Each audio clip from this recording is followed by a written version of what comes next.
சாகாவரம் தரும் அமிர்தம் வேண்டி தேவர்களும் அசுரர்களும் மழையை மத்தாக்கி வாசுகி பாம்பை கயிற்றாக்கி பாற்கடலை கடைந்தபோது 16 வகை தெய்வீக பொருட்கள் கிடைச்சதா சொல்லப்படுது. அதுல ஒண்ணுதான் இந்த வலம்புரி சங்கு.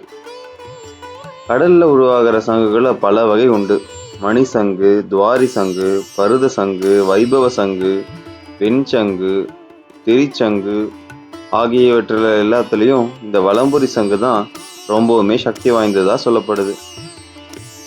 ஒரு வீட்டில் இந்த சங்கு அலங்காரம் செய்யப்பட்டு வச்சிருந்தா குபேரன் அருள் நிச்சயம் இருக்குன்னு சொல்லலாம். மகாலட்சுமியின் நித்திய வாசம் தொடர்ந்து இருக்கும். வலம்புரி சங்கு மிக உயர்ந்தது, மகாலட்சுமிக்கு ஈடானது. அன்னை மகாலட்சுமியும் பார்க்கடலில் தான் தோன்றினாங்க.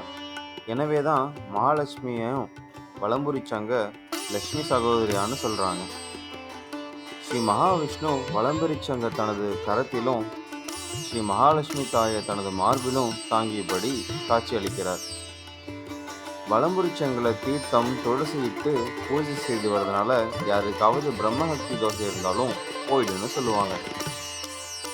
இதுவரை நம்ம தமிழ் அஸ்ட்ராலஜி சேனலுக்கு சப்ஸ்கிரைப் பண்ணலன்னா சப்ஸ்கிரைப் பண்ணி பெல் பட்டனை கிளிக் பண்ணுங்கள்.